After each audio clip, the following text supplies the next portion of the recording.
All right. What's going on, guys? This is obviously Jordan again from the Undergraduate Survival Guide. Today, I have one of my closest friends in Bristol, friend Brian, someone who's always been well ahead of the curve in terms of banking, career stuff, employability. Like, it's nice to have you on, man. Thank you very much, Jordan. I appreciate this. Yeah, I'm excited to do this podcast. Let's start. Let's go, man. Um, I can't lie. I was going to ask you a bunch of stuff to do with like apps and stuff, but I touched on it literally like 2 seconds ago before the call about books. Yeah. Like, what are you reading at the moment? It's Homo Deus, right? So I'm about to start a book called Homo Deus. Homo Deus, yeah. So what really got me into this book was the author's first book it's called Sapiens. It's quite a popular book. A lot of people have definitely read it, but it touches on so many aspects of life that we just don't know as just people, because it touches on the history of humans, but even before that, and just it makes you understand how vast the world really is, and like just how humans have evolved over time and what implications there are in the future. So what really touched me about just the whole book was that there's just so many things that we humans just don't know in terms of just how we developed over time, but our advancements in technology, um, and just different things like medicine. But Homo Deus is all about the blurb says is a brief history of tomorrow. And it really strikes me because this is very relevant for now. In the book Sapiens, he touches on a lot of things about like how the human race could actually end in the future because of all these advancements in technology. So like there's implications about surveillance of people. He actually wrote an article on the FT recently about that. And I don't Nice. know, it's just really interesting just to know, like, just have an understanding of what could impact us as humans in the future. But yeah, Sapiens is definitely one of my favorite books that I've read in recent years. But yeah. That's nuts. It's like I think Sapiens must have come out like 2010, right? It's definitely not a new book. So it's crazy how some of the things he touches on in the like with surveillance and that is still so prevalent today. Yeah, yeah. I mean, that's what really attracted me to like trying to read the next book of Homo Deus, which is talking about what could potentially be happening in the future. And yeah, it is really interesting, and just in terms of the things he touched about as well, on like as you said, surveillance, but also like how the human race could. So there's things in science that there's things in science that are quite hidden, like in terms of your health. So people he was talking about how if there's implications if in the future, like medical people, like they know your health status, Yeah. and they know what you're more vulnerable to, and if this starts becoming like a widespread thing where the whole government knows about this, it causes huge implications in terms of like selective breeding. It's just crazy. Like I don't know, that just made me really try to really understand like all the things that are just hidden to us in terms of like science and the government. But I mean, it's crazy at the moment, because it's quite, like, as I said, it's quite, interesting just to know, like, there's so many things in science that are hidden. So Mm. right now it's very relevant with coronavirus. But if, say in the future that the government know which people are like very immune to different diseases, who have the healthiest bodies, who's genetically vulnerable to this disease or XYZ disease, and then this has caused huge implications in the future for like just society. But yeah, that's something that really struck me about that book, and how he like kind of just forecasting the future in that sense. But he has a very unique mind, and yeah, that's just a very interesting book for me, and I'm definitely going to read it. Probably. Yeah. That's nuts, man. How did you like get into reading? I mean, I've always seen like CEOs and like successful people talk about reading 100 books a day, but like, how did you get into it? I mean, I'm quite lucky because I think from an early age, I was like, kind of not forced, but I was taken to the library a few times when I was like, I say in primary school and at the start of secondary school. So I just started getting into reading, and I used to read. I don't know. I was a young kid at that point, and I was reading a lot of like fiction books. I think one that really struck out to me was obviously Harry Potter books, and that really no, that Harry Potter books are one of the best. It's one of the best books of all time, in my opinion. But I think that really cemented my ability to like just read and try to learn more. And it gave me that kind of mindset of being like curious, always trying to learn more. Um, but I do, yeah, I mean, that's essentially how I started getting into reading. So luckily I started reading at an early age, and it has helped me a lot, like just develop my knowledge of the overall world, just develop me as a person. But there was a time where I just stopped, like, there was a period where I didn't read as much. So I guess when I was in sixth form, obviously it was like crazy step up from secondary school. Uh, Yeah. yeah, so recently I did get back into reading. So last year I started getting back into it properly, and yeah, I mean, it's definitely something that's really important in my opinion for anyone that wants to be successful. Just, yeah, just because like you learn so much from different kinds of books.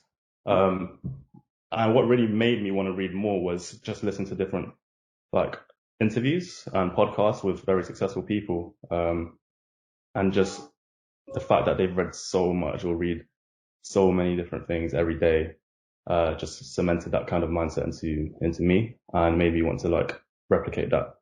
So that's essentially how I'm just going to continue doing my reading regardless. Yeah. So that's why I've always been trying to learn more through reading, I guess. Yeah, that's mad. I think I used to read a bit as a kid, but when my little brother came along, my mum would always read for us because I read Harry Potter as well, but Yeah. we couldn't both read at the same time. So mum was like, "Fine, I'll read, and you both listen." And I think that was like a tipping point for me because after that, I just stopped reading. I was either relying on mum or just watching movies.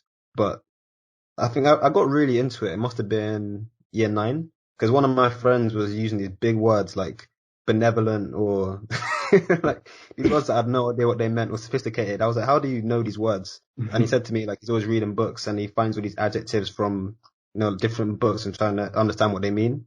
And Yeah. after that, I was like, I'm really dumb, Like there's so much knowledge to.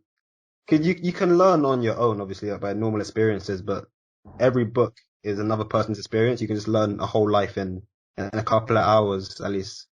No, I And mean, yeah, I some mean, stuff like, is I think mad. it's important.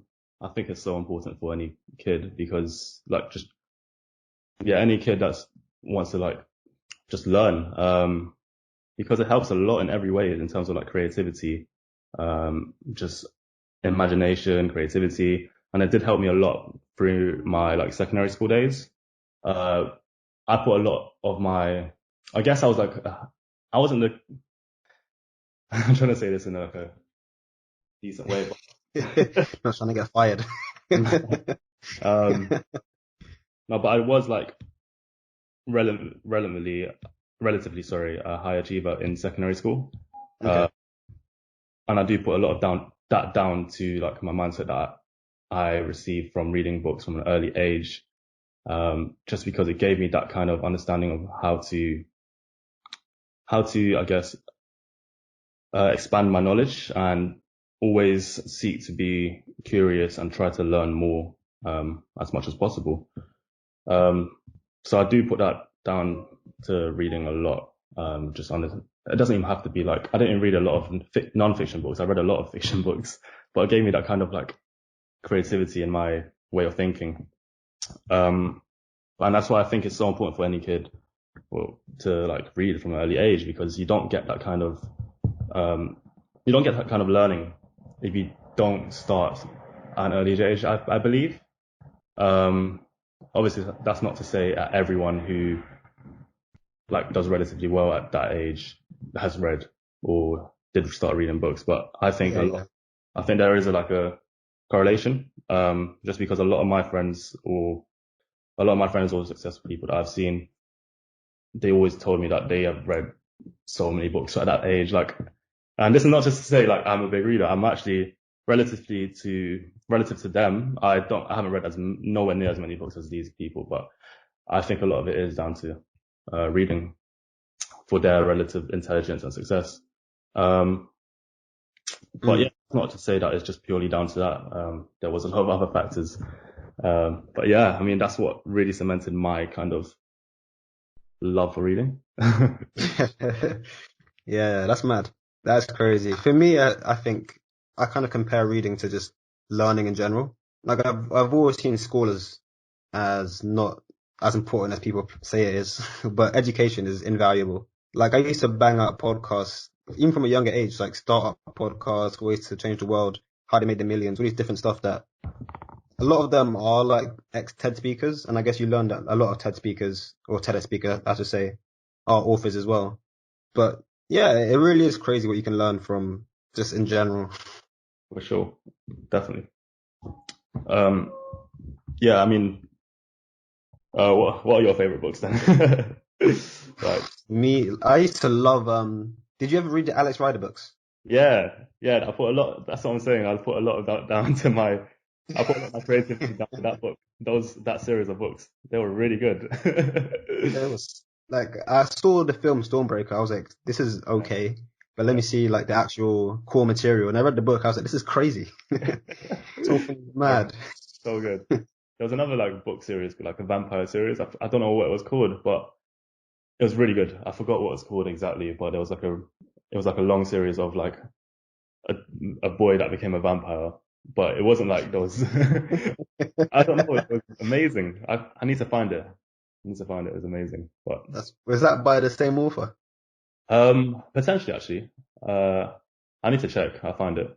And there was another one with like, what was that series called? Like Sheriff or something like that. Like Spy Kids. Oh.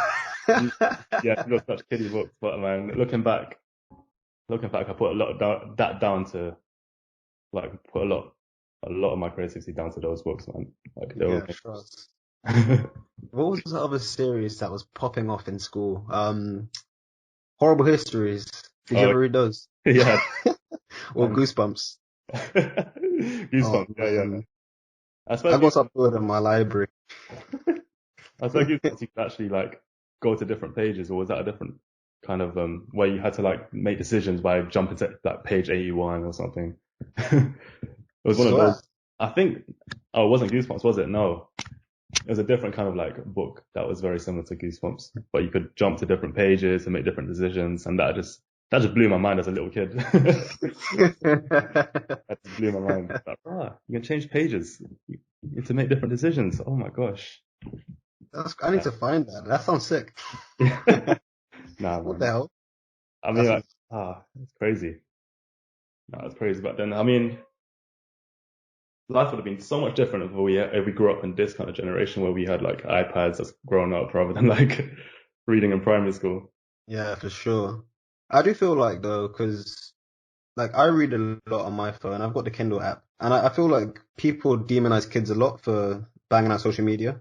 It'll be Yeah. interesting to see how. I mean, in some capacity, yeah, it's nuts. Like TikTok is dumb regardless, but it'll be interesting to see how what sort of CEOs are made in this generation. Yeah. I mean, that's a very interesting topic. Um, yeah, I mean, like definitely everything is moving towards we talk about this a lot, like technology, Yeah, uh, like in terms of social media, even well, you know what I'm interested in, which is finance, but like in the fintech business as well. So 20 years ago, this was like a very small industry in fintech wise. Um, but now you're seeing like so many innovative things happening within like not just finance, but everywhere. You've seen this. So, and it's quite interesting to see how like what kind of businesses come out of this kind of crisis. So you touched on the fact that like different kinds of CEOs are making a name, but like you have to remember that Uber, was it WhatsApp, came about after the 2009 crisis. yeah, Uh, so it's quite, yeah, I'm interested to see what's like going to happen with after this crisis, like what kind of industries will be thriving, what kind of businesses will come about this kind of crisis. Um, and yeah, I think it will set a precedent, in my opinion, just in terms of like the social side of things as well, because there's so many changes happening right now, like people working from home, um, like just social distancing. Like we never heard of that about this kind of phrase 3 months ago. But Yeah, that's true. just how do different businesses implement this kind of thing? Like you've seen how so many businesses have just completely altered their like way of working. So you've seen like grocers putting social distancing lines in. But Oh yeah, yeah, yeah. I want to try to expand that into like how this will develop in terms of how people think when they develop their new businesses, or just how businesses adapt to this kind of massive change uh, in the future. Like how do they implement this into their business model, and how do they change their operations with regard to what has happened now? Like this is a massive, like this is unprecedented, and yeah, I just want to see what's happening in that sense. But what are your thoughts on like just what you said about how new businesses will develop under changing CEOs? Yeah, yeah. For me, like, I was thinking a lot this morning actually, because obviously the Premier League, we're both football fans, but there's a Yeah, lot of speculation about whether or not they're gonna cancel the season. And I yeah, think a lot of the debate is to do with like the contracts and the legal side and all these sponsorships. I was yeah, starting to think like the way law has always been written, lawyers very much like make these contracts deliberately complicated so people like us don't understand it.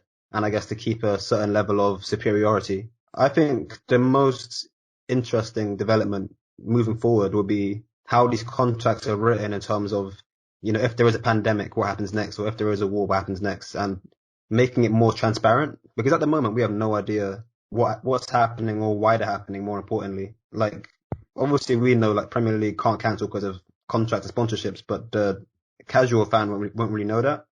And I think I'm most looking forward to seeing how some sort of startup can tackle mm, these sorts of legal issues in future, because I feel like that's going to be the biggest thing. Things like smart contracts with blockchain or things like that, or that's what I'm most curious about now. fair enough. I mean, uh, in fact, I think like Wimbledon actually had like a pandemic clause in their contract. I'm not sure if that's correct. I saw like a report, but I don't know if it's like a legitimate report. But apparently they put like a pandemic clause in their contracts for like over 20 years or something, and now apparently they've had like a big payout from that. But I need to double check that. Um, but if that's true, then that is crazy. Like the fact that they had a pandemic clause, like who puts that? Who would forecast this? Like, that's really crazy in my opinion. But yeah, when you said about like how law will change with, I think we touched on this before about how law and technology will change. So what was that Uber case, the Uber self-driving case where, um, Oh, when they kill someone, right? yeah, And I wasn't sure who was to blame, if it was Uber or the car or yeah, whatever. yeah, or the driver within the car, right? Was there like a test driver? Uh, Yeah, the engineer and so yeah, that is something that like that is quite interesting, as you just touched on about how technology can change a lot of the way like law we look at law and clauses and contracts. Um, so that is yeah. What are your takes on that then? Like in terms of um, yeah, the Uber thing and just how technology law is implemented in the future. yeah. For me, I mean, you know this, I'm a big, big tech guy. I'm Yeah, literally staring at my model size Tesla right now, but I think law historically has always been way too slow. And I kind of get it, because like the laws they place today are relevant in 100 years time, so they can't be too proactive. But I definitely think to some extent it's more, how do I put this? Like at the moment, where tech's growing so much faster than even we are, and I think that's explored in *Sapiens* as well. I can't remember the author's name, but it's like how we're not even we're not even competent with our own tech at the rate it's growing at. And I think law, in contrast, is growing slower than we are. yeah, So because okay, of that, there's a massive discrepancy between like what we what we have legislation for and what we don't. For me, like if you talk about a specific Uber example, if a car runs someone over a self-driving car, who's to blame? I would say everyone in that company in some capacity has got some sort of blame because they should have made the car 100% safe, but then that's not really possible in the real world because that's science. It's not really possible. So I think my take for that in that specific example would be the law should be limiting how many, because I know some cities, let's say London, for example, the congestion is mad. Like you can turn a corner and have a zebra crossing right there and not being able to see anything. Infrastructure at the moment is not really built for the future, especially in London, I feel like, because we still have a lot of World War II, like historic grounds. I But see. Hmm. I don't know, it's mad because like I have no idea what's going on in terms of like in the Uber factories or in the courts. And Yeah, it'll be interesting to see what like if they were transparent and said exactly what they think and what's going to happen next, it'll be nice to know. But there's just so much that we don't know. It's annoying. of And course. then when you Yeah. flip it and take a look at surveillance, they know exactly what we're doing, but Yeah, even look inside a room. that's mad. Yeah, in terms of like the self-driving technology, that's something that really intrigued me just because there's so many people putting money into that. And like 10 years ago, you would never have thought about how that can be viable, like self-driving technology. Like, is it safe enough? All of these implications. And it's just so interesting to that. It's interesting to me now that like so many people are actually investing a lot of money into this. Not just Uber, like, Google, all these technology companies, as well as, car manufacturers as well. Um, Yeah. yeah, the fact that this is going to actually become a thing is just in like, yeah, it blows my mind as well, because I don't think this will be viable just because I don't know the full extent of the technology within these cars. Like, how can you ensure that they're safe? How can you ensure that just there's not going to be a malfunction? So that really did kind of interest me when I saw this trend of like people putting money into self-driving cars and how this can develop in the future. Mm. But yeah, I don't know what's like. Yeah, a lot of things has to be done in terms of like regulation, in terms of, as you said, law, and clauses in contracts. Yeah. Um, I but think it will slow down. sorry, I think it will slow down a lot of these innovations you think? because I was reading into it and it's like only what 1% or like 0.1% of all cars sold are electric. So I Really? think after this, like pending recession, I don't think companies are going to care much about innovation. It's going to be more compromise, just making loads of gas cars to meet funds. I mean, correct me if I'm wrong, but like a lot of people putting money into electric cars now. Like, there were car manufacturers anyway. Um, I had to do some research for like a company, which was Volvo, but they have a lot of the operations now into like manufacturing these electric cars, and that's the big trend in the autos industry at the moment. Yeah, Uh, so how like, because obviously pollution is a massive thing as well, and every year these car emission regulators always tell people or tell these manufacturers that they want less and less, um, in terms of emissions. So how is that? How can they revert back to a gas model? Because I still think that electric is what they're going towards, right? Um, yeah. why do you think they're not going to like carry on doing this? Because I mean, the way I see it is, let's look at Ford for example. I guess they're one of the biggest car companies in the world. They're working on the Mach E Mustang and like all these different electric cars, but they're not even due to come out until late this year, early next year. And the way I see it is they're producing what two, if not three electric vehicles compared to 20 different gas models like the Fiesta, the Focus, all these different ones. I just can't see them ramping up production quickly enough for the rest of this course or the rest of this year even, especially because I think Ford sold or their revenue from electric cars is like 0.2%. Well, And I can't see them caring much about that small margin right now when they can make loads of gas cars, make, 99% of their money and then come back to electric next year. hmm, okay. So Okay. I don't know. So you're talking about the It's short. interesting because cars have been around for so long. Yeah. Like you can't go on Auto Trader and buy a 2010 electric car because there aren't really any other than Teslas. But Yeah. it's a strange market. Okay. Yeah. I mean, yeah, that's interesting to hear that. Yeah, because I always thought that the whole industry now is going towards electric and developing that kind of technology. But yeah, it's interesting to hear that. That might not be as widespread as I thought. But it was, I mean, Yeah. like with all these, now people are much more aware of the environment and just pollution as a whole. I thought that this will be the massive trend, because it certainly is in like the finance industry as well. There's something called ESG, which I think I touched on to you about before. Yeah. So it's all like environmental, social, and governance. And in terms of investments, there's something called ESG investing now that's being developed. That's being like becoming like a big trend in the investing industry. Because a lot of these investors now have this kind of governance within their investment decisions. Now they have to implement this across the whole asset management industry, even just the whole finance industry. So I always thought that this would be a big trend, if not like the fact is in finance now, which is like a notoriously just rapid industry in terms of change and always trying to like seek to make the most money. But the fact now they're putting ESG in their consideration, I think that this has like a big kind of knock-on effect for just like it shows you how big this kind of trend is now, like in terms of environmental and people trying to be more aware of like pollution as a whole.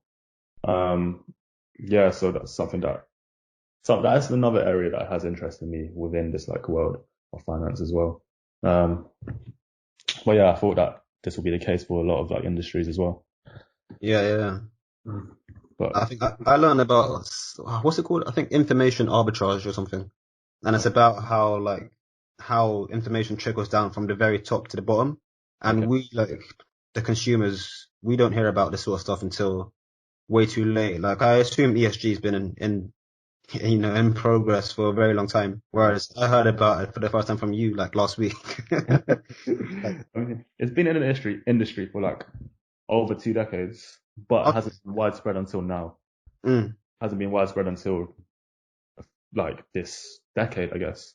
Um, that's my, yeah, that's what I've seen anyway. Like now they're putting a lot of money into this, and a lot of consideration into ESG investing now, within the finance industry.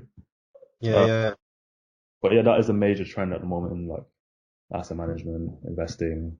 Um, so yeah, like it is interesting to just see that the fact it's been around for a while, but it has only blown up recently, like this past 5 years, decade/decade. Um, it, sh- it does show that there's a lot of like people are now more aware. Personally, for me anyway, because 10 years ago, well, this wasn't like a massive thing. So we have heard a lot about like global warming growing up, but now I believe that we're hearing about a lot more of it. Like if we grew up in this kind of decade now, um, I think we would have heard about like, global warming, pollution, and the implications of it a lot more now. And just because people are now taking more action on it as well. Like what was it, the 2015 Paris Climate Accord, where all the world leaders said they would by 2050 have net carbon emissions to zero. So yeah, I mean that does show that there's like I think a much more widespread like concept now than it was before. yeah. Definitely a bigger focus. But Yeah, then, would you say, like, on the topic of ESG and asset management, that could just be attributed because, sustainability is profitable now? I mean, people always talk about how banking and finance is like an evil industry, but it's like, how could you argue against them deliberately choosing now to care because it's profitable? of course. Yeah, I mean that is one kind of aspect to it as well. That's what I saw when I like looked at all this like this massive trend. Like it wouldn't be a trend in like the finance industry if it wasn't profitable. Um, anyway, like and yeah, that's what I believe anyway, that it wouldn't be a trend if it wasn't profitable. Um, and there is like a concept in finance where there's something called I mentioned to you recently, like behavioral finance, Oh yeah. um, where like people they act on there's different kind of behavioral concepts within like the way people think in terms of investing. But now people see this kind of trend and some people might not be as informed as others, but now is a massive trend that people are jumping on. And these like investment analysts or experts, they know that this is like where the money is going to go towards in the future.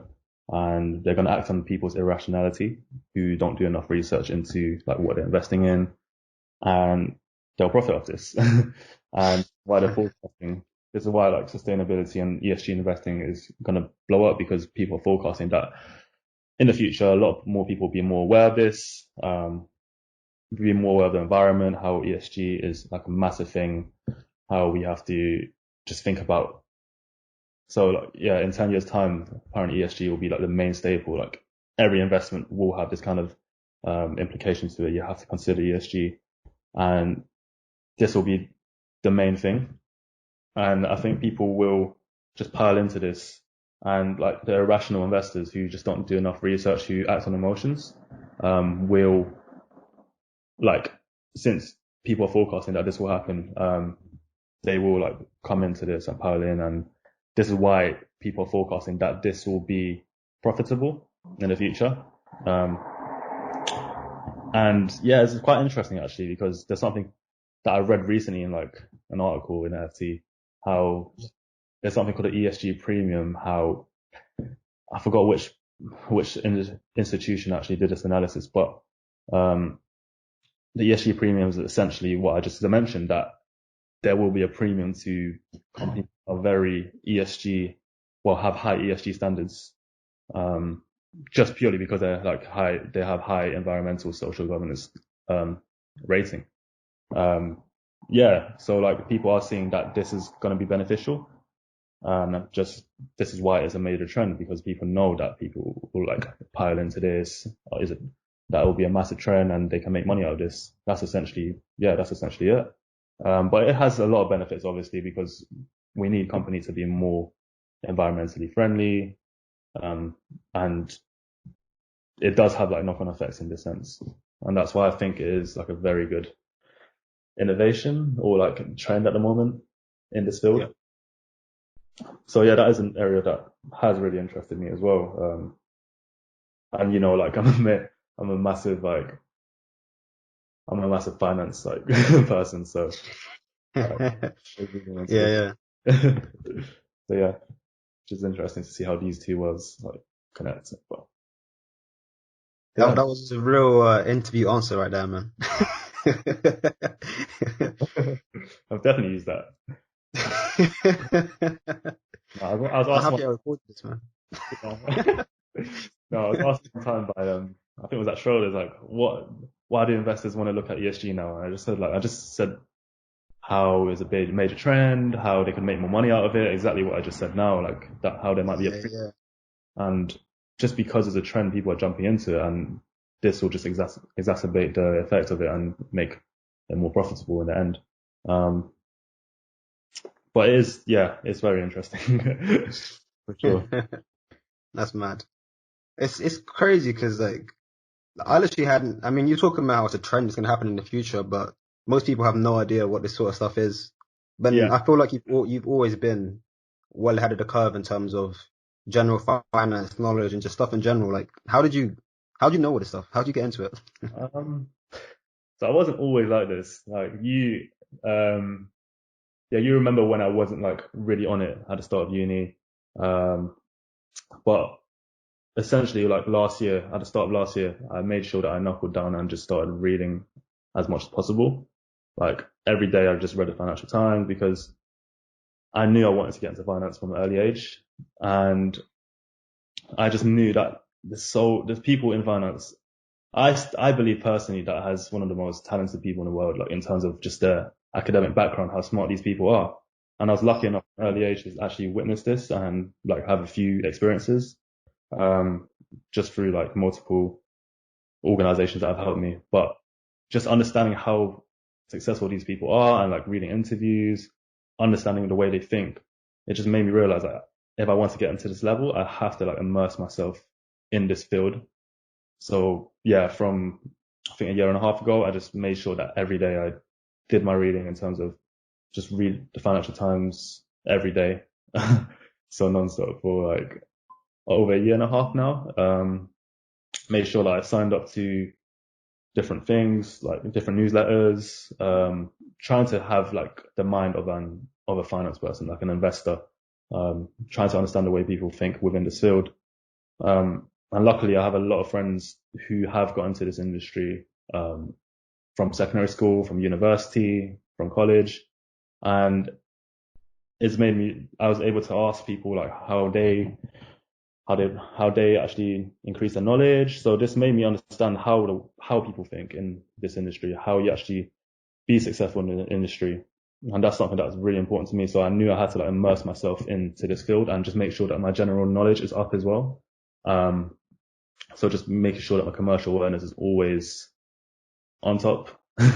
But yeah, I mean, I was quite lucky enough to have like all these contacts and just understanding what makes someone like more knowledgeable.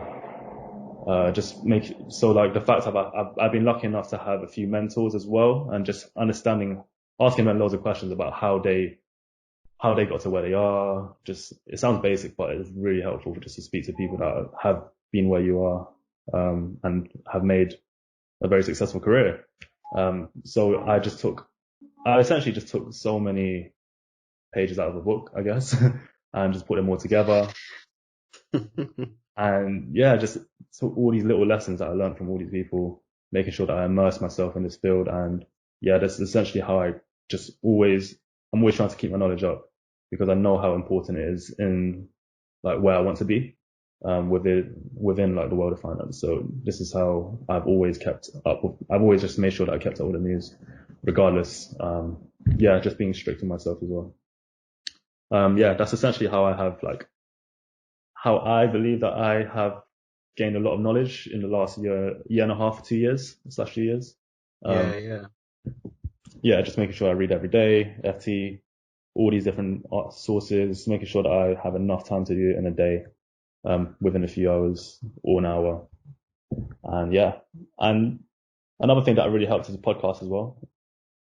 So I listen, yeah, actually it's true. I listen to a few podcasts from Bloomberg, and I really recommend those. And there's another podcast they do with like very successful people in the industry. It's called Masters in Business. And that is something that also really helps me as well. And I can relate this back to like how to understand how these successful people got to where they are. Just listening to the way they think and speak and what got them there. So I took a lot of lessons from that, like just in terms of the fact that they did so much at an early age. And as I mentioned, like reading, like these guys have read so many books, like very informative books, and just, yeah, it's crazy how they're so smart. Like, and this is why I always strive to be, just trying to be more knowledgeable, because I know I want to be as successful as these people, if not more successful. So, yeah, that's essentially it. Yeah, that's mad. So it's kind of like emulating their successes. Yeah, essentially. Yeah, I'm just quite lucky enough to have had a few mentors as well who are quite successful. Just trying to always learn from them regardless. Mm-hmm. Would you say like, because obviously when you were was it secondary school, you had that UBS internship because your school was sponsored. Yeah. Was that something that you knew you wanted to do, or was it like a bit of luck in there as well? So I always attribute a lot of this to good fortune. Yeah. Yeah, I always tell, like in all my interviews, I always say like how lucky I was to have had this internship at such an early age. So I was only 15. But luckily, like I went to a school called, the Bridge Academy in Hackney, sponsored by UBS. It was a new school at the time, and UBS sponsored the school like to be built. I think they put in like 50 million or something. It was crazy. Damn. Crazy like that. But every year they gave like year 10 students. I was the second year 10 class or third year 10 class, because when I joined the school, there was only year 9. So I was a third year 10 class, but every year they gave year 10 students, the opportunity to do 2 weeks at UBS. And yeah, it was crazy. Like at 15 years old, you have the chance to work at one of the largest institutions in the world, one of the largest financial institutions in the world. But yeah, it was really, that essentially started my interest in like banking / finance as a whole. It got the ball rolling in that sense because I don't know what it was, but in those 2 weeks, I was really just fascinated within the whole industry. I wasn't even in like the main front office division. I was in operations, which was a back office role. Yeah. But the program was really good because they gave us such a good insight into a bank and how it works and how the real world works. And I was only 15 at the time, and my mind was just like completely like blown because seeing people. I remember one day there was like one moment actually. We were introduced to like a trader, and he just literally calmly told us, "Oh, I just lost 200K, but don't worry, I'll make that back today." And at that age, I was like, "What the hell? £200,000? You mad?"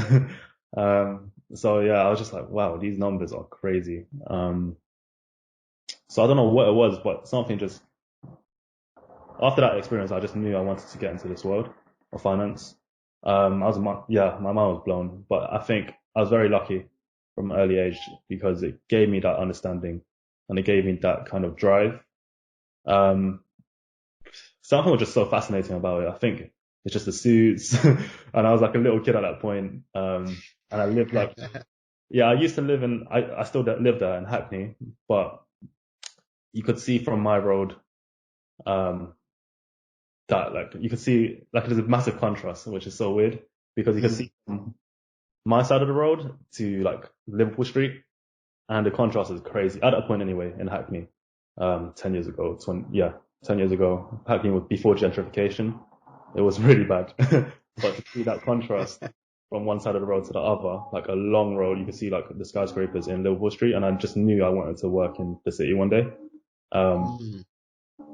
Yeah, I mean, in that sense, I was quite fortunate.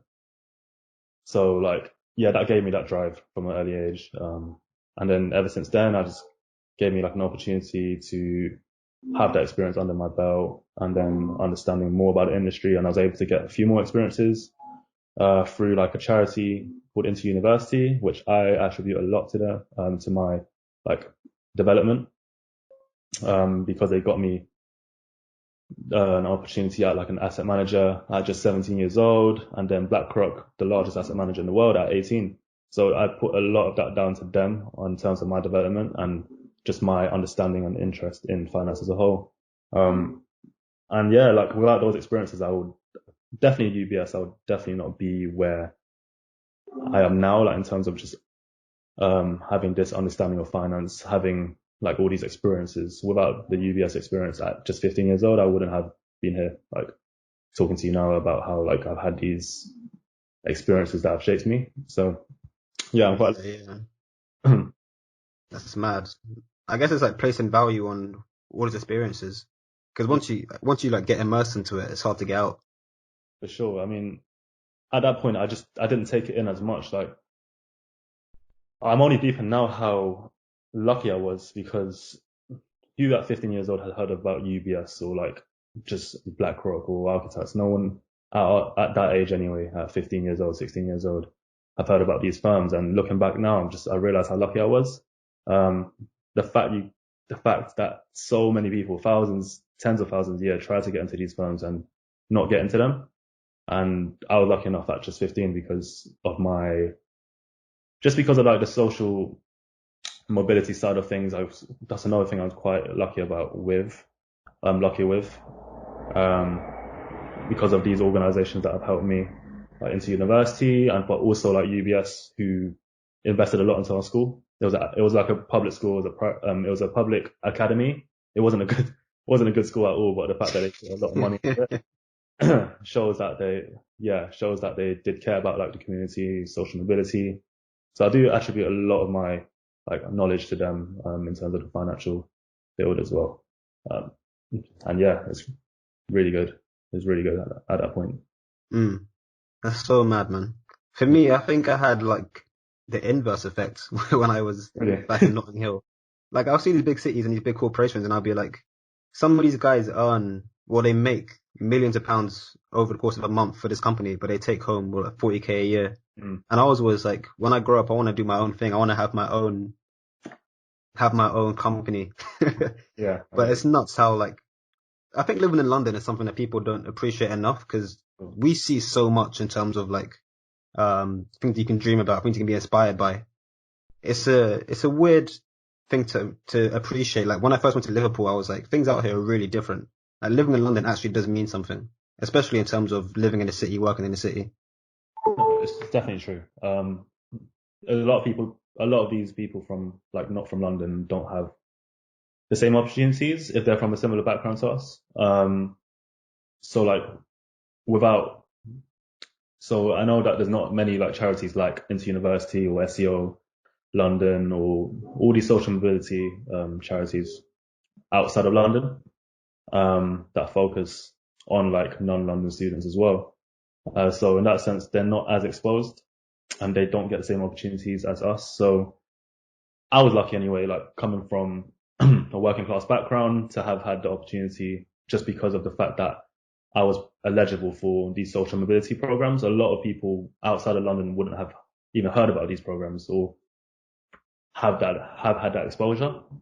Mm. So I do, yeah, it's very like, there's a lot of luck into in this regard, but it is quite a shame. But I mean, a lot of these charities are now putting a lot of emphasis on um, students outside of London. So I know Inter University, I have mentored for them in the Bristol branch. Okay. Yeah.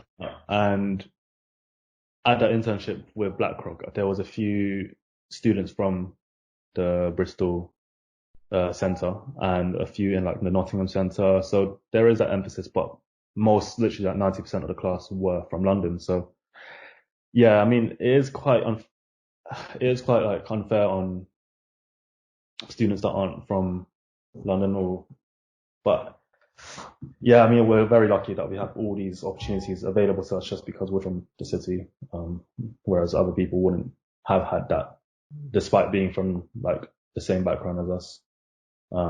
Yeah. Yeah. It's a crazy phenomenon, man. I'm definitely going to try outreach more, like as I get older. But like you always talk, I think I've always been low key envious of some of your experiences. Like I would have loved to have gone to like anywhere at 15 as opposed to like my local church. But like the only experience that you've had that I think is peak would be sharing a room at uni. When I found out you and Ash were sharing, I was like, that could never be me. Like, No, it wasn't bad at all. Like, luckily I met Ash actually through a scheme as well, into university. We did like a Bristol summer school together. mad. But we knew each other before. Um, and yeah, we just found out we're both going to Bristol essentially. And we somehow both got Hawthorns, the accommodation that we stayed at, even though we applied to like a different accommodation.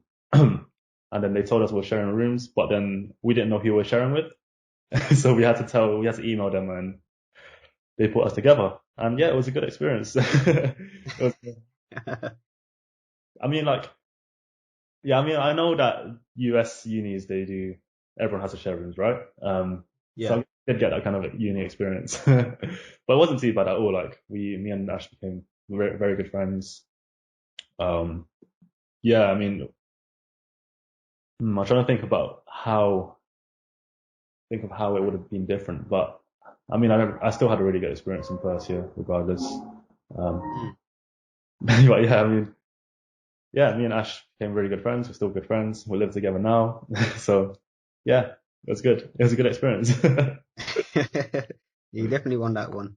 I don't know. I think it's mad. Like I had what 7 people in my flat, 8 people in my flat, and you know this as well. Like I didn't enjoy my first year experience Yeah. because I feel like it's very much luck of the draw, like who you get put with, and Yeah. Sure. it can go either of two ways. I don't know anyone who's had like a mutual experience. It's either like a very good one or a very bad one. Mm. And I don't know. Sharing a room just sounds like a guaranteed L, but somehow you made it work. I mean, we're lucky to have a good flat as well. Um, so some of the people in our flat, like B and Lucia, um, Mm. we're very lucky to have them.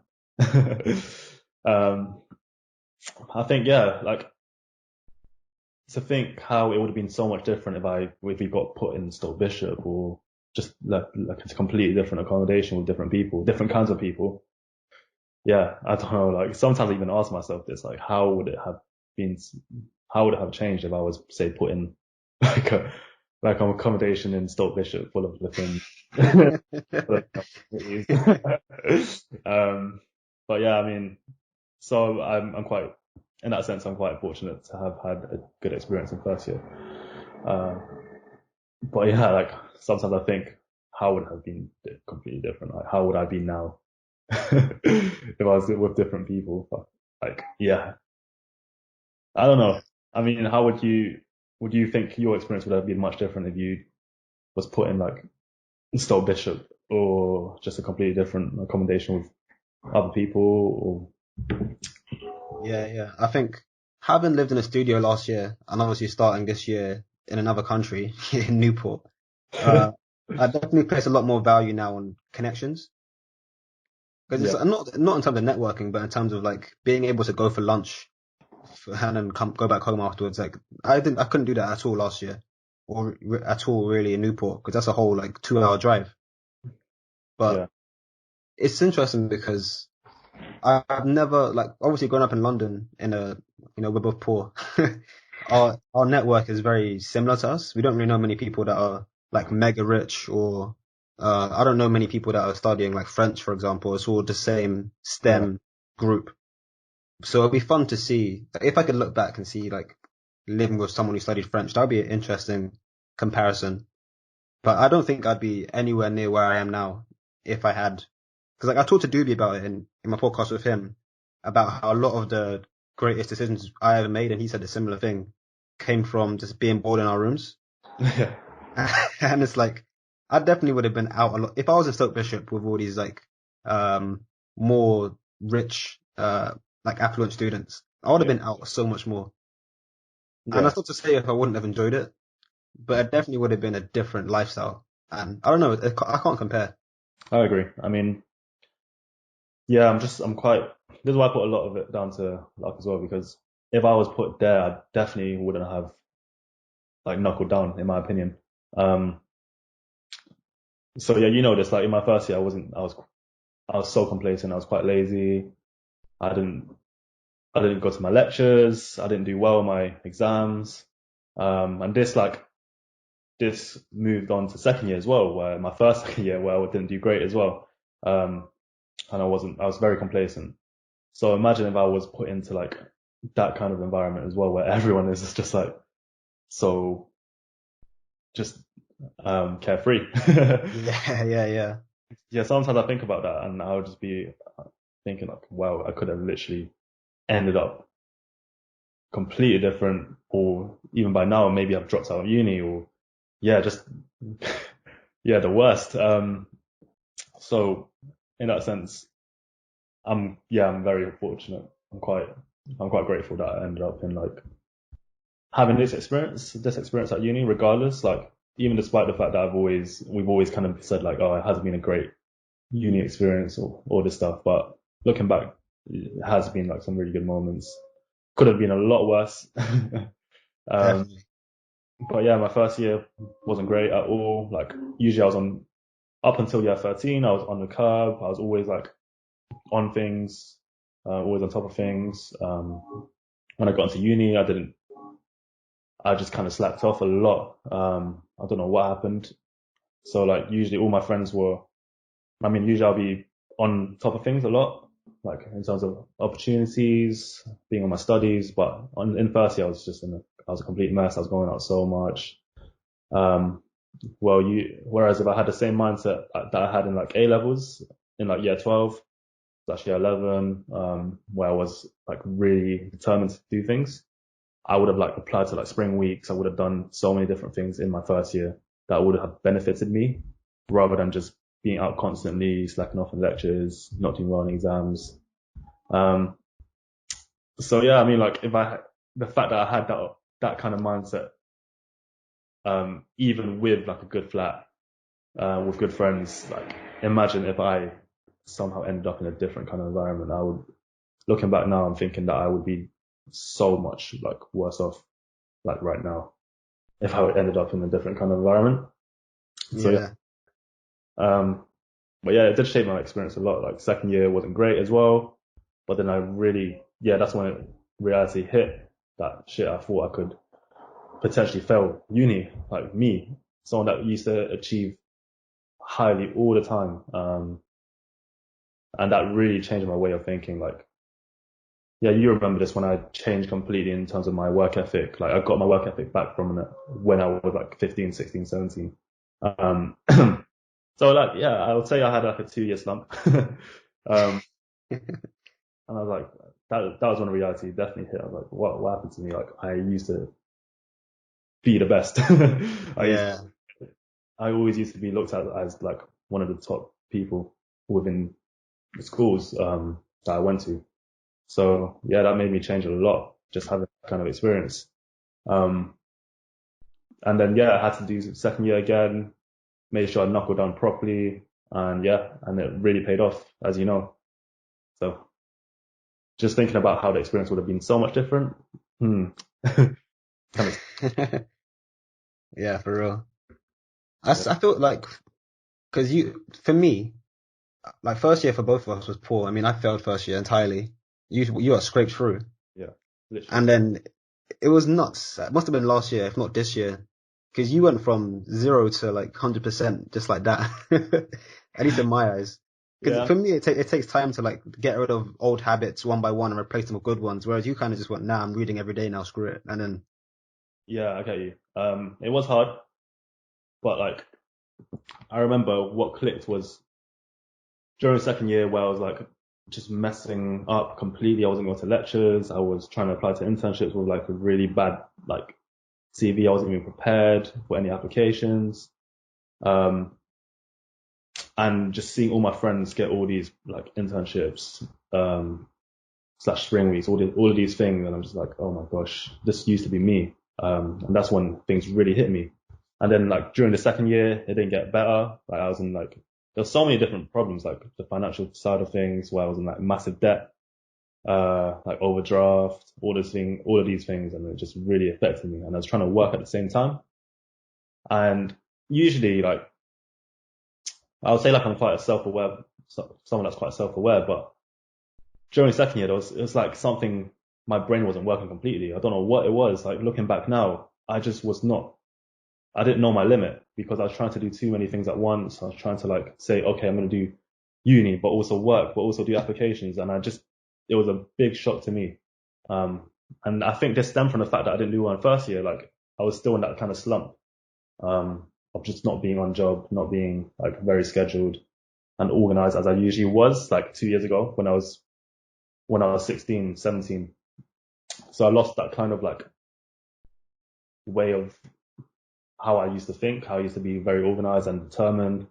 But what really I think clicked was when during that summer, I just I made sure that so after seeing all my friends like succeed and get all these internships and thinking shit that literally I should be where I should be with these guys at the moment, like doing my summer internship, enjoying ourselves, with like a good career plan. So that really like kind of made me think like, what have I done wrong? Then I made sure that I knuckled down. And it was really hard because remember I did fail like a unit in the second year and I thought like it was all over, but I was able to like get those, I was able to use my academic circumstances, which was all the things I just mentioned, like all the stress and anxiety that I had when I was trying to balance all these things. yeah, yeah. Um, but in the summer, I made sure that I like knuckled down, thinking like this can never happen again. I need to get back to where I was when I was in A levels, and made sure that I get back that mindset. So I made sure that I knuckled down.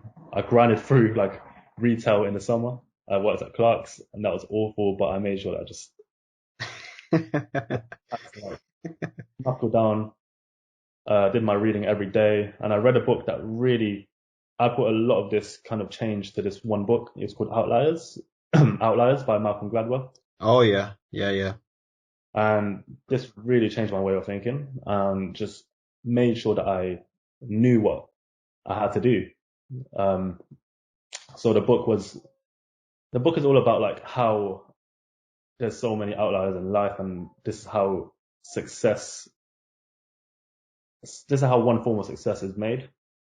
Um, it showed me how much luck there is in this, like in life, and just in terms of how some successful people are just very, very lucky. Like there's one case where if Bill Gates was born like a year later or 1 year earlier, he would literally not be where he is now.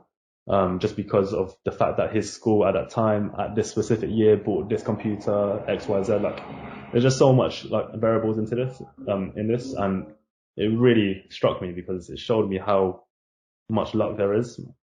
And there's another interesting aspect of this as well, like how sports people, I think it was the Canadian hockey team or something, one of the hockey teams in Canada. There was like a little case study that he did, and the whole roster, most of them were born from like September to December.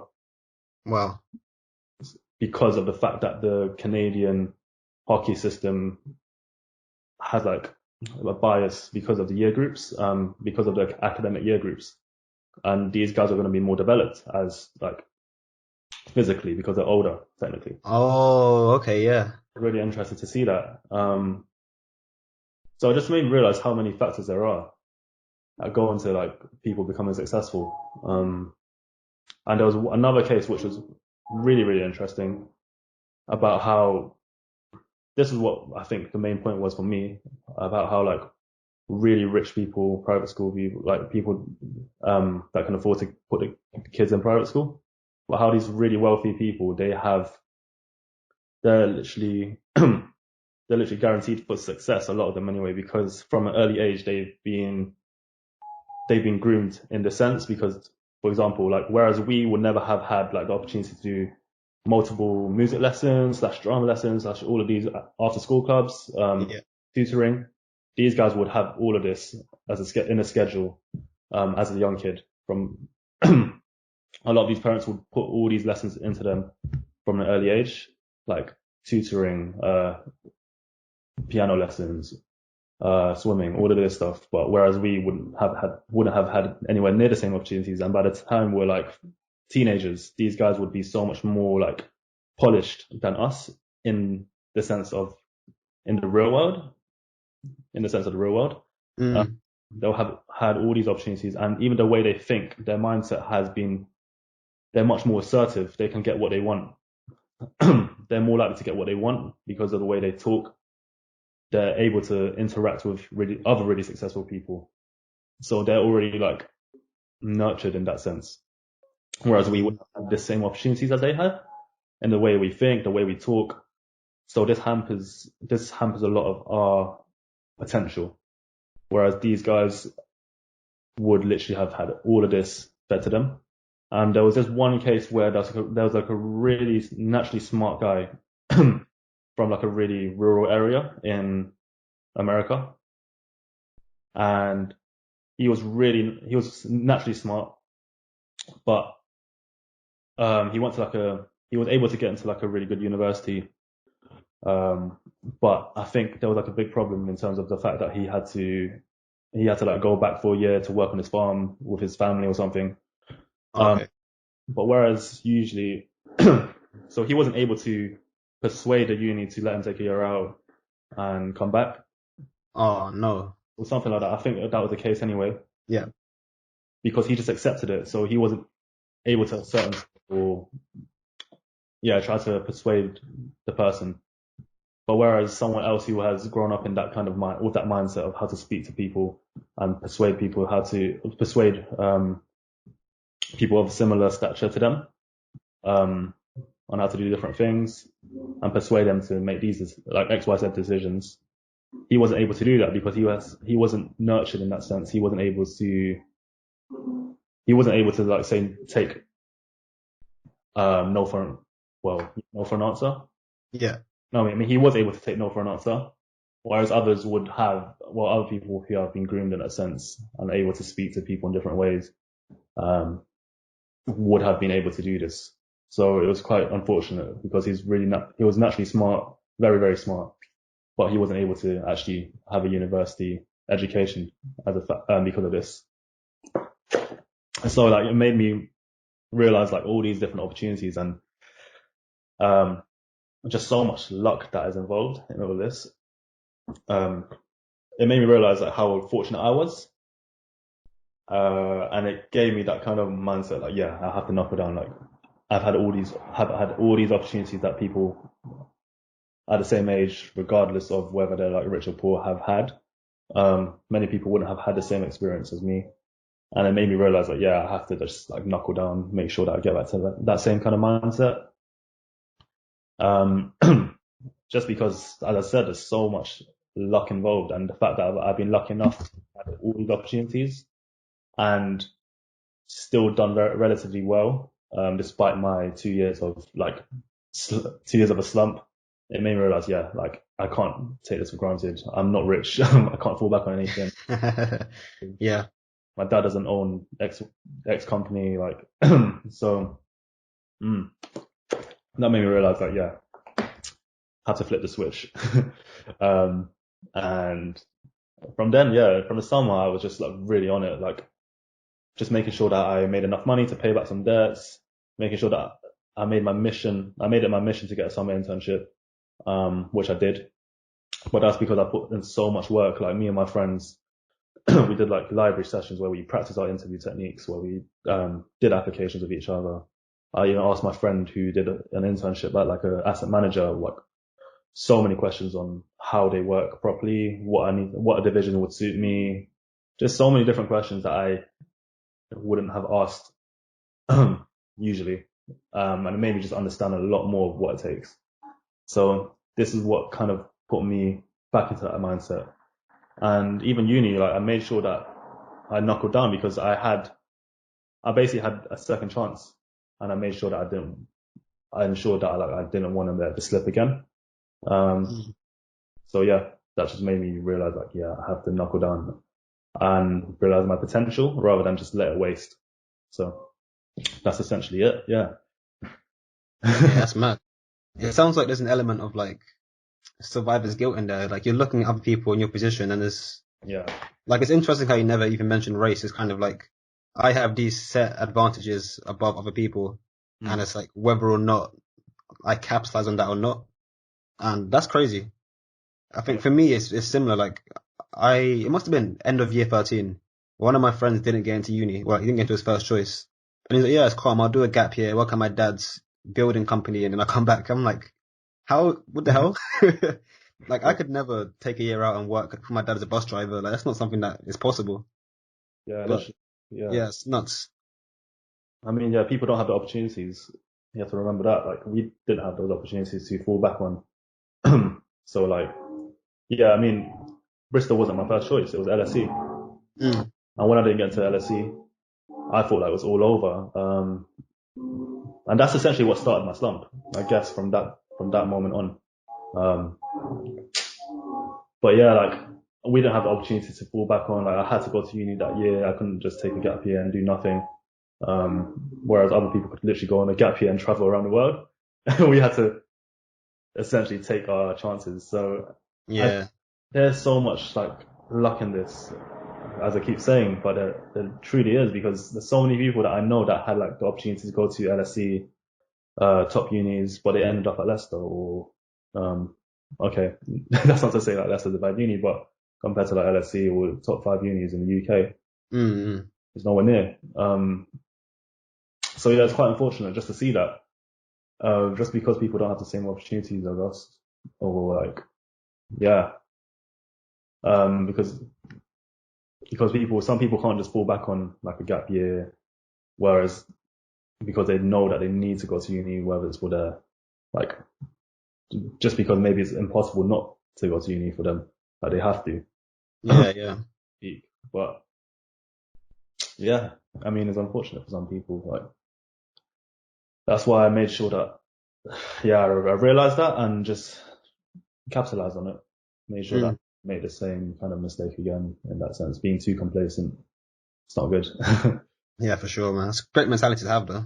Yeah, I mean, it took a while to develop, but I think it's always been in me, but I just was so complacent for 2 years, and I won't ever get back to that stage. But I mean, I needed another thing that I'm quite grateful for is that I needed that experience. I might have been too complacent before, and I never would have got to this level if I didn't have that kind of experience. Oh yeah, yeah. I've So had the same thing. Like if I didn't fail first year, I would never be here right now. The yeah, slump would have gone on. exactly. There's always a silver lining, man. So that's what I say anyway. But yeah, Yeah, it's trust. a good thing. Very good thing. I think I was in a similar boat because like I applied to Oxford, and I mean to try and tie things together, I had no experience of interviews of like building a personal statement. Like it was all new to me. It was all foreign to me. Mm. And I remember I went to a mock interview and they asked me like, so why have you applied here? And I'm like, what? Like, what sort like, I didn't even know what sort of question to expect. And the sort of like, nurturing you get in like private schools, for example, is crazy. But then that experience for me, like I talked about it with Michael in that podcast and I was saying how a lot of guys like us, um, the more, I guess, lower class students or people that have less opportunities, we always seem to be running away from something. Like how you mentioned, we haven't got anything to fall back on. I was always running away from the thought of like, oh no, if I fail my A levels, I'm going to be a bum the rest of my life. Mm. And, some of these private school kids in comparison, they're always running towards something. It's like, my dad's already given me this private jet, but if I do well, then I can get my own company or I can take over his company one day. It's, it's definitely a strange thing to observe when you see how what drives people. I Yeah. definitely feel like I'm doing better off than some of these more, let's say, entitled students because I know that if I slack, and same for you, I guess, if you slack, it's kind of all over. Literally. Whereas others have a backup option, but I don't Mm. know. Sometimes I think it's a bit mad because knowing that, it's different this year because obviously safety net, but knowing that, damn, if I fail, like it really is all over. Yeah, for sure. Yeah, I mean that fear does drive you. Like for me anyway, that it does for me. Um, Last year I just realized it. I can't fail again.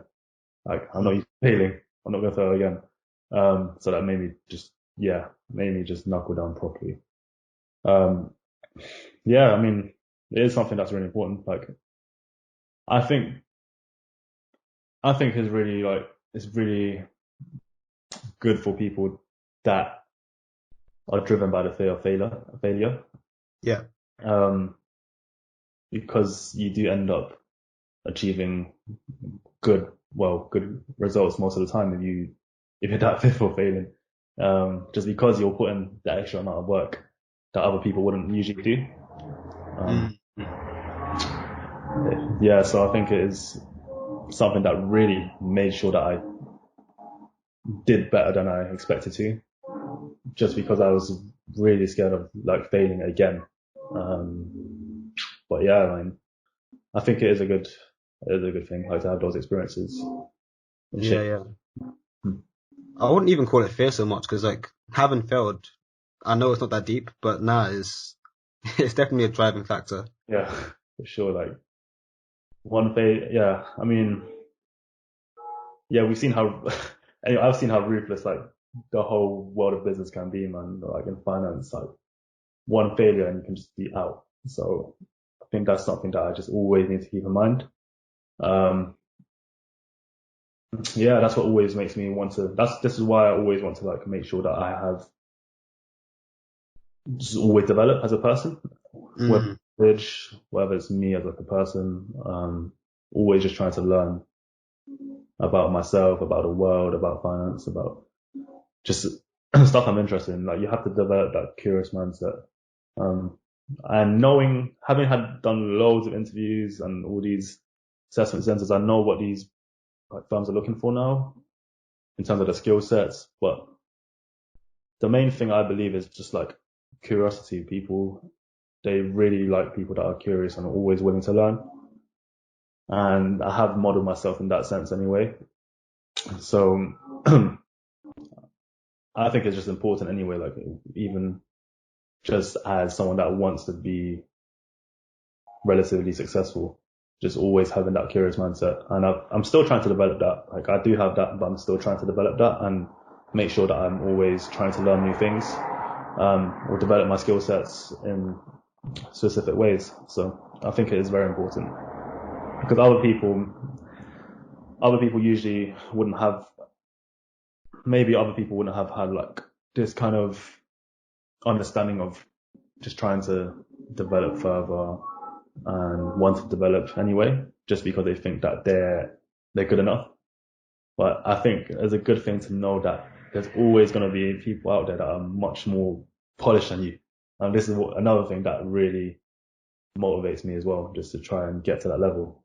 Um, and I say I have developed a lot as a person, as I mentioned, but even like even like soft skills like communication, when I was in secondary school, I was never able to speak properly to people. Not able to speak confidently to people. Like I wasn't able to present. I wasn't able to. I wasn't able to talk to just like strangers. But when I got into sixth form, I made sure that I changed this. I made sure that I tried to develop this by just taking a big risk basically. Like in sixth form, I went to a college like an hour and a half away from my home. I took a big risk in that sense, but I knew that this would be the best for me because I would be able to develop myself even more.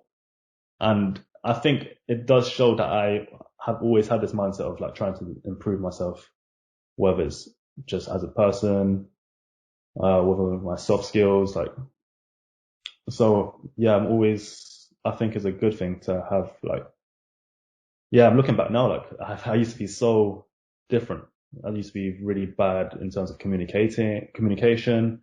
I used to be bad at like, being assertive, trying to, trying to persuade people. But I believe I've developed that a lot now in terms of just being more confident and being more able to communicate effectively. Whereas before I wasn't. So I definitely attribute a lot of that to just my willingness to learn and just always motivate myself in that sense. Yeah, it's a big jump for me anyway. Like just I've changed, but it's for the best. It's always for the best when I try to take these leaps. Yeah, absolutely. I think I've learned that like one of my friends was talking to me years ago about how why humans are the dominant species. Like we can get torn up by a bear. What makes us special? And I was talking about how the one thing in my opinion, I guess, that makes us special is that we as humans can, like, I can look at you, see you doing something that works, and be like, oh, that works. I'm gonna do that too, and try and emulate each other. Whereas I don't really feel like other people can do that. And like kind of relating that to, learning things and books and stuff, having that access, like seeing guys like you or Ash or, CEOs out there, Bill Gates and that, just do these certain things and copying that mindset. Like, I think that's so important, like mindset.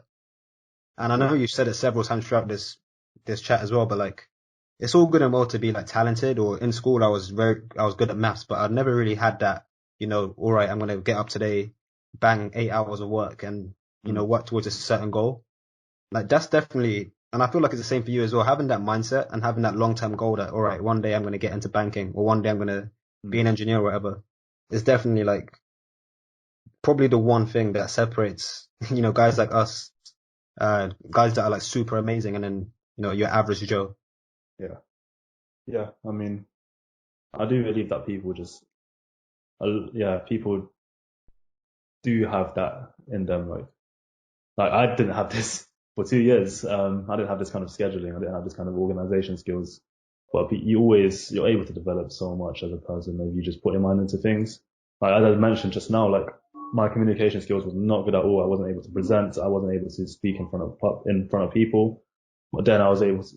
Then now I can just comfortably. I wouldn't say I'm just still. I don't want to say I'm amazing at it, but I can comfortably do this now. And there was an experience which really shocked me about how much I've developed. Like this summer, well, last summer, at my internship, I had to do like an end of internship project for like 20 MDs in a room, Mad. and I was able to comfortably just deliver it. And I remember after the presentation, I was like, what? How the hell did I do that? Like looking back now, like comfortably just speaking in front of 20 really, really successful people. And I just made me realize how much I've developed as a person. Whereas 5 years ago, I wouldn't have ever thought I would get anywhere. I always thought there was a cap in terms of your skills. Like you might improve it a bit, but not get to the level where you think, okay, I'm really good at this now. I, not to say that's every skill, but like for skills that you think you're certainly limited in. So I always thought I wasn't good at just like being able to speak to people when I was in secondary school anyway. I wasn't able to present. But a lot of people have this kind of fear. But my one was like, yeah, I wouldn't get to a level where I can comfortably do this. I always thought I'd be really bad at it. So yeah, that really made me realize like I can, if you just keep practicing things or just putting yourself out of your comfort zone, you'll always develop something like to a very good level if you just keep constantly putting yourself out of your comfort zone. And yeah, I mean, I was quite proud about that because it just showed how much I've developed as a person at that point. Whereas before I would never have thought I could do this like in front of, I mean, like even I used to be so intimidated by like really successful people like these guys, and I was just able to actually just talk to them normally, present. And it's kind of silly to be actually looking back now. I shouldn't have been as intimidated because they're just normal people. Mm. But yeah, I think that certainly did like help me realize, yeah, I can definitely get to where I want to be. Like I've developed a lot. I can just carry on. I just need to carry on doing this. So yeah, man. I mean, yeah, it was a really good experience regardless. Like just to know, yeah, shit, I can do this. Yeah, that's crazy. Yeah, it's important to always work on yourself. Yeah, man. I feel like, I mean, Mm, a lot of the chats we have, even in real life, is to do with what we're going to do after uni. mm, But like, how have you, obviously now that you've basically graduated, given this whole safety net thing, mm. looking back on the last, like, well, 4 years, how have you found uni as a whole, like overall? Um, I think it's been fun. Like, hasn't been what I initially thought it would be, but that was when.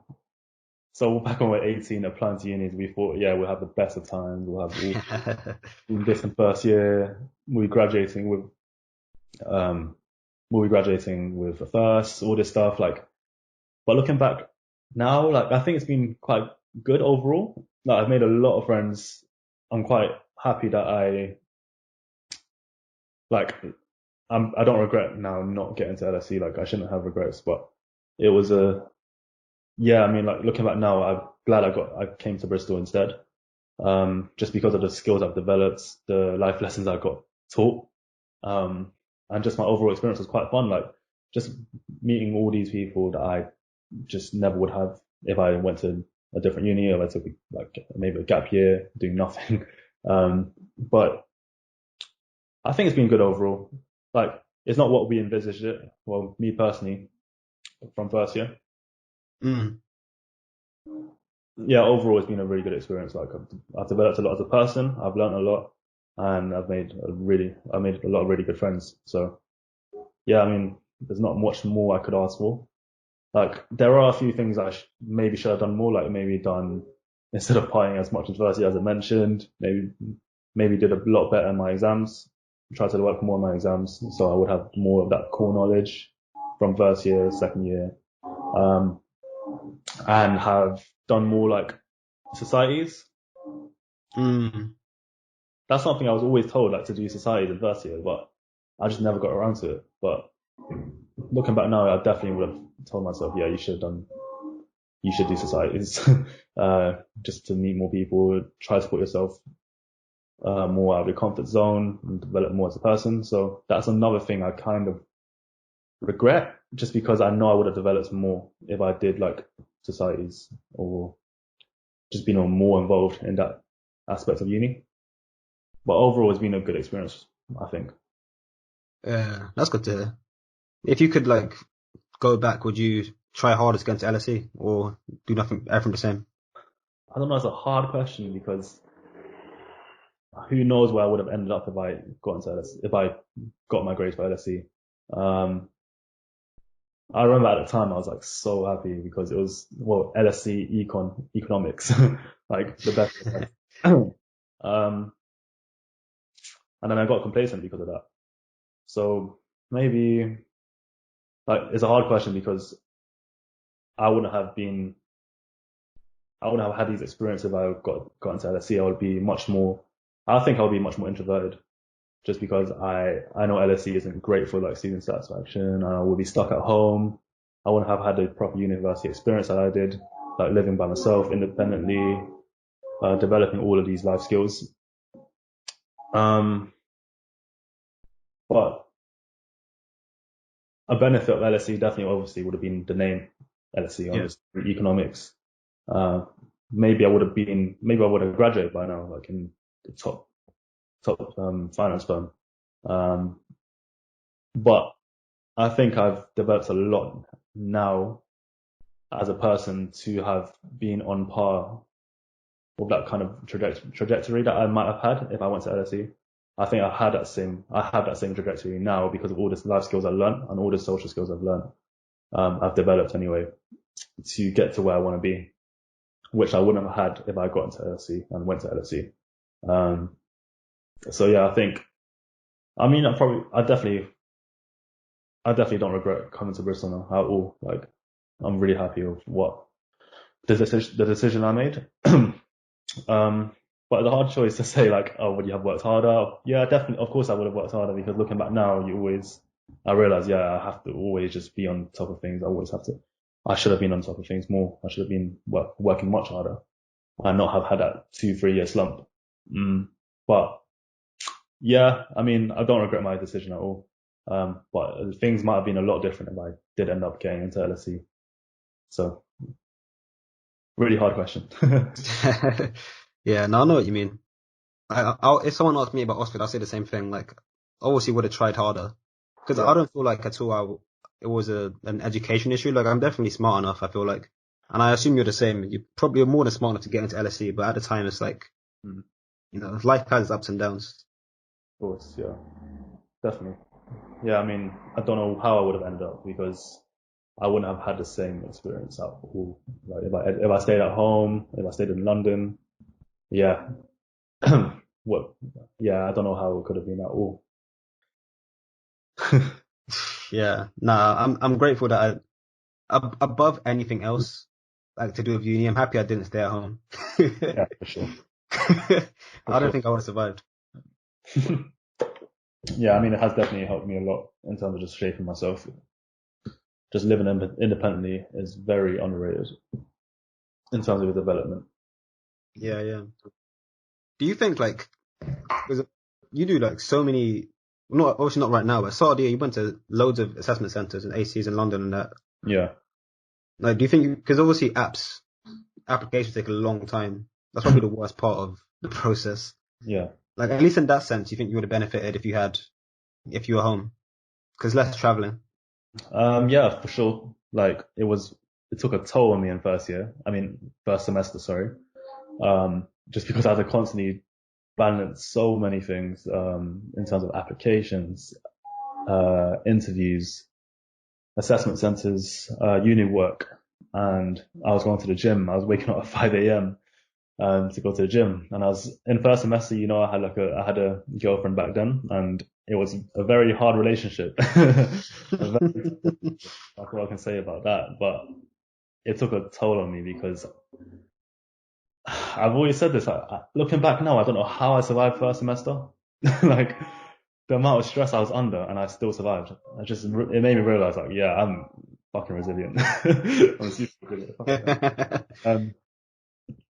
Yeah, I mean, definitely, it would have helped a lot if I lived in London. Like, say I had the same experience and I lived in London, that definitely would have helped. Just, yeah, much less stress.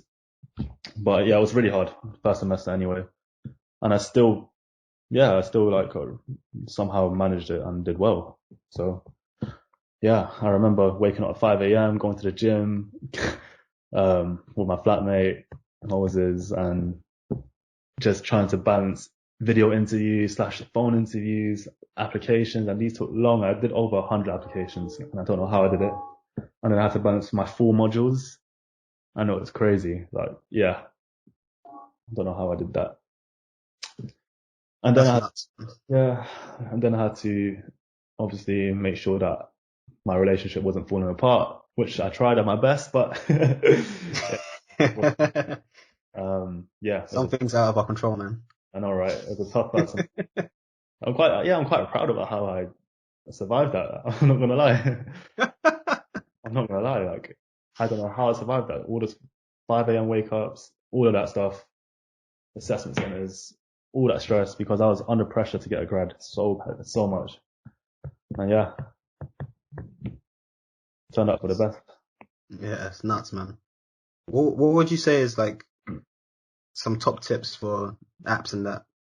Okay. 'Cause I feel like I learned everything from you. Make sure that you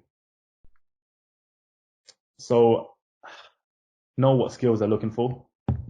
So the main thing would be like the CV. How do you present your CV? And in my second year where I did so bad in everything, applications, as well as, my CV was just awful because I thought, yeah, I could just slap BlackRock on and get a few interviews. But I didn't at all because my CV was awful. Like, I didn't actually make it tailored towards what these industries want. I didn't have like good bullet points. My layout was awful. I didn't fill it up. I didn't even fill up my CV. It was like awful. There was so much white space. So make sure that you have like a really good CV to portray your skills and your passion for like learning. Yeah. Passion for wants to be in the industry you're going for. But also there's a thing that was really interesting to me when I was speaking to my mentor. Like, he's a global head at like a big bank. And he told me he doesn't even look at like CVs anymore properly. He only looks at the bottom of the CV where it says your extracurricular and / interests. He says he just looks at that. If someone has a good interest that he likes, then he'll just do it. He'll just pass Mad. it. Because he says all the CVs now are the same. Like, everyone's smart applying for these big roles. Everyone's smart. Everyone has top grades. Everyone has all this experience in the past. But he wants people to be unique, like in terms of their experiences and their interests. So make sure like you put things that might strike out to people, like maybe, so right now for you, like your podcast, your YouTube channel, all of this stuff, like, that's really good.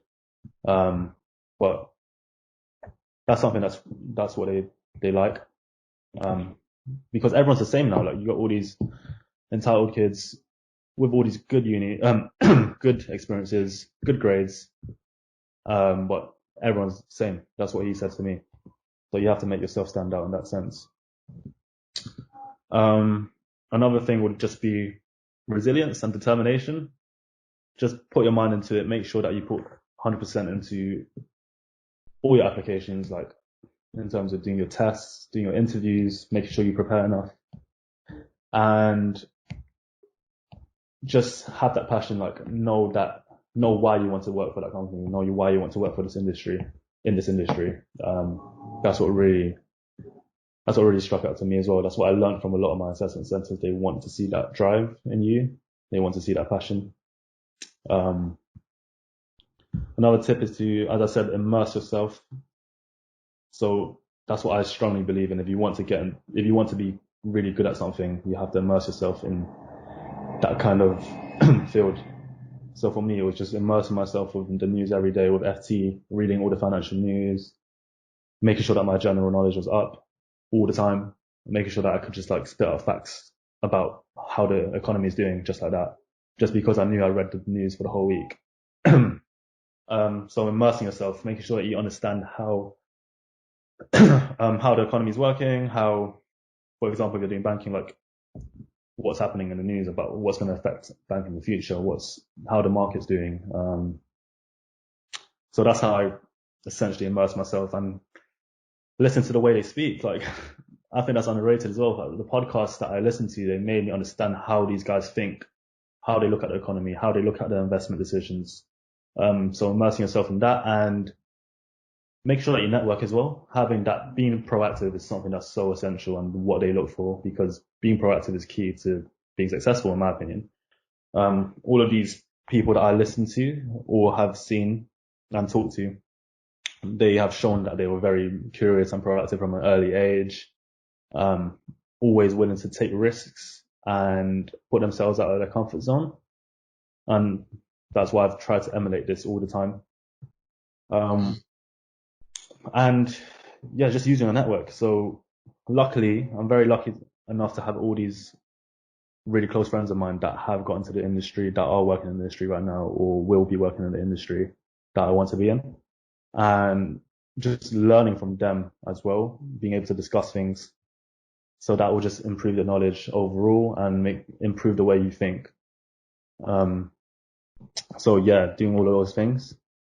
Yeah, I think that's the main point. So just making sure that you're always immersing yourself in that field, just being proactive, being curious, and using your network, showing that you have that passion and that drive to get to where you want to be.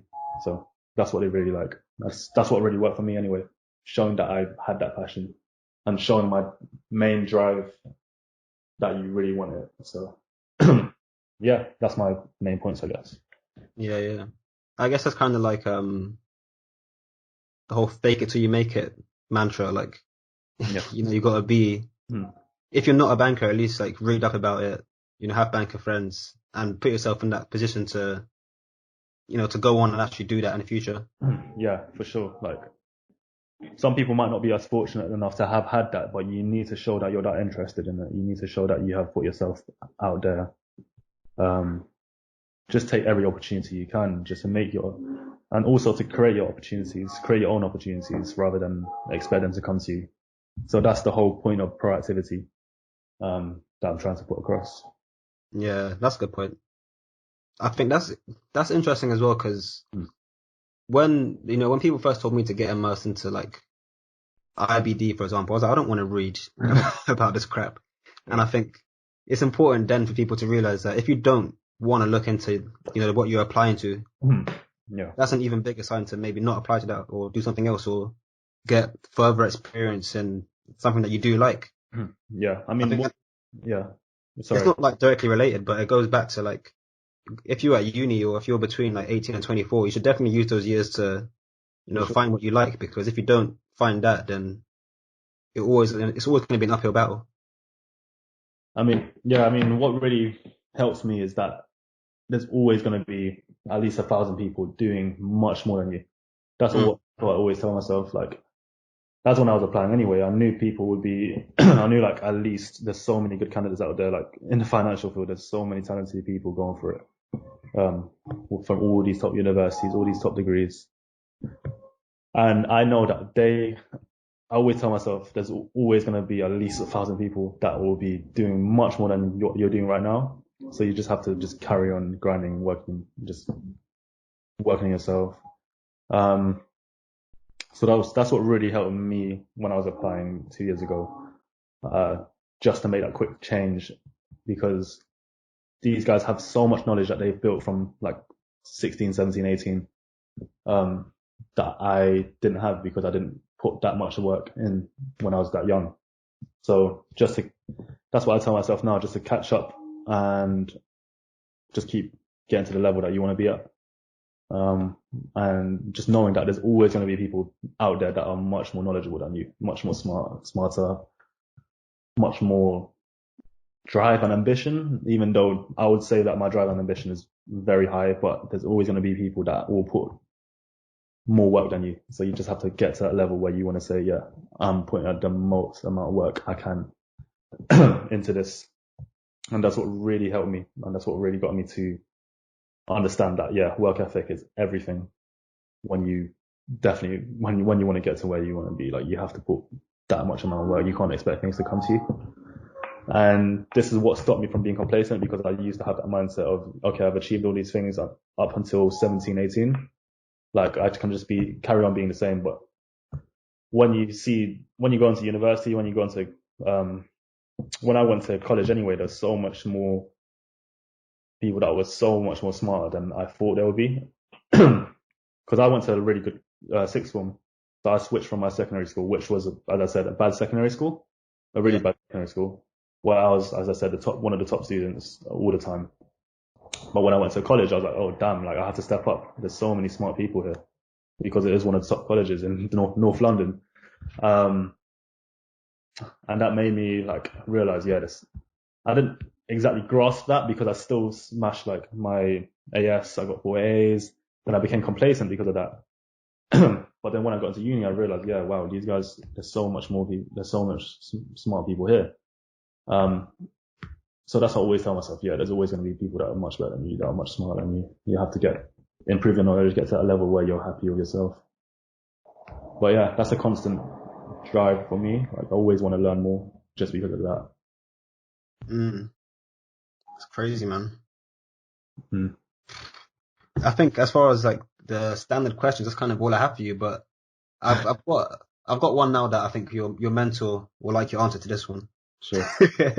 Going back to like way at the beginning when you were saying how in your opinion finance industry is the most like academically gifted applicants, and that I've always seen, like, because obviously I'm looking into investing a lot more nowadays. I've read loads of reports saying like 97% of investors can't even beat the index funds, and how people have been saying recession since 2013, but it's only really happened now because of something that no one could have predicted, of course, the pandemic. Like, I guess in my head, because I'm not fully immersed, I see it as a lot of guesswork, a lot of just going back to before, like behavioral economics. But in your experience, now that you're soon to be middle class elite banker, do you feel like the intelligence thing is really that like profound, or was it more or less just an image of, we're in suits so we're clever? I get your point. Having had like all these experiences and just seeing what it's like inside like these firms, and seeing how competitive it is, I think I truly do believe that finance attracts the smartest people, just because of the people that are working in the firm that are very senior. They all have like really strong, well, most of them have really strong academic backgrounds. They've shown really strong like drive, and that's not to say that all of them have like strong academic backgrounds. You have to remember that a few decades ago, finance, you didn't need a uni degree. It was much easier back then for like people to get in and make it, essentially, without the right academic qualifications.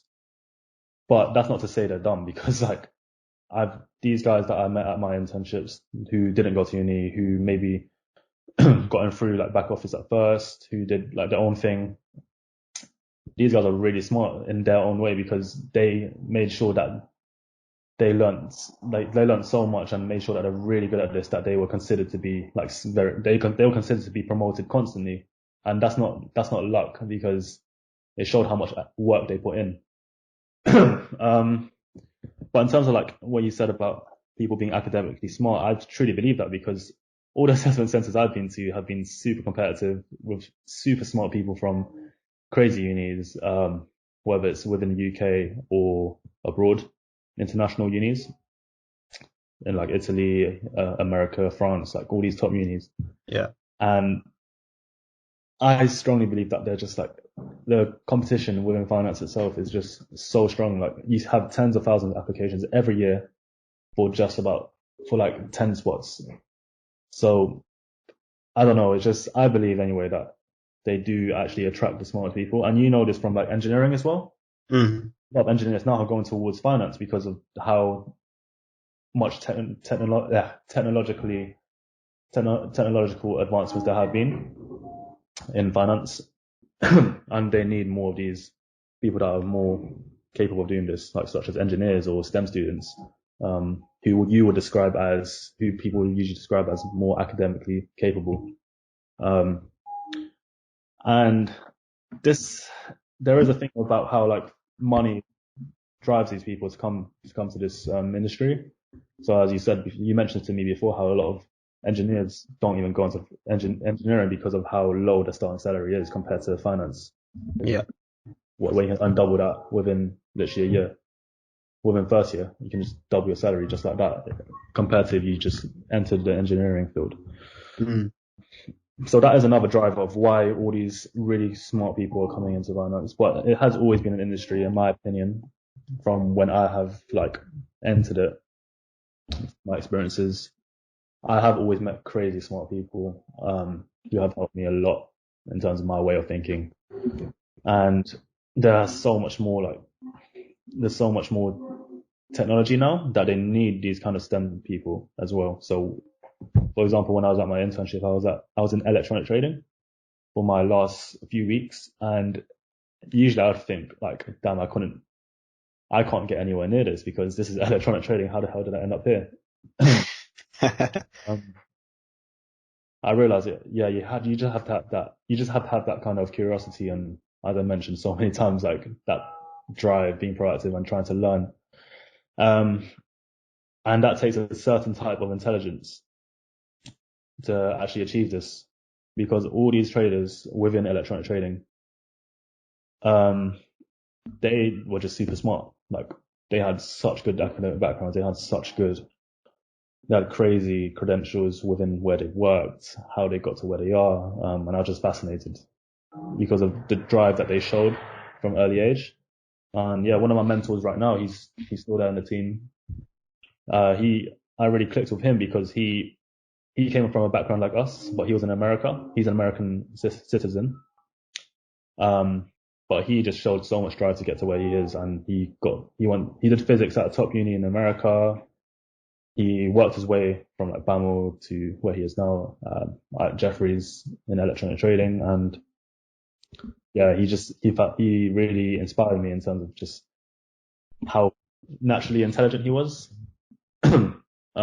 So I do see that. I do really truly believe that finance does attract the smart people just because of how hard it is to get in. First of all, tens of thousands of applications for a few spots in the grad scheme, or thousands of applications for 20 spots. For me, it was 7 spots, for an internship.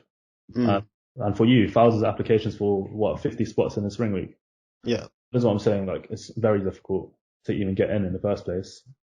I know so many smart people at this uni who have tried but didn't get in because they didn't have the necessary background, like in terms of experience. And and that's just unfortunate because these guys are more than capable. They're super smart. I'd say they're smarter than me, by far. They didn't get in. Just because it is a lot of luck as well, as I mentioned. So there is all those factors that add up. But that's not to say that everyone's smart in finance. Like, there are people that are just very lucky, like they got shoehorned because as we mentioned so many times, entitlement. I've seen that firsthand. Yeah. Entitlement plays a big part because it's still a very wealthy industry, like wealthy families. Yeah, and nepotism is strong. A lot of nepotism, but that doesn't like cloud the fact that they're smart. There's so many smart people, and I was just blown away by the amount of intelligence that I saw anyway when I was working for the firm in the summer. And yeah, just what the competition itself just shows that, in my opinion. And then all these STEM students coming in now. So yeah, I think it will just carry on attracting very, very smart people in the future. Like it always has, and it always will, in my opinion, just because of that kind of element to it, the prestige, the qualifications you need, the success you can reap, and now the technological advancements in the field. Yeah, that's cold, man. I think for the one person that's watched this far and is saying like they don't think they're smart enough to get into banking and STEM and that, I think one thing that I appreciate a lot more this year, more than before, is that when it comes to applying to things, these guys really appreciate and they really value your potential more so than where you are at the moment. For sure.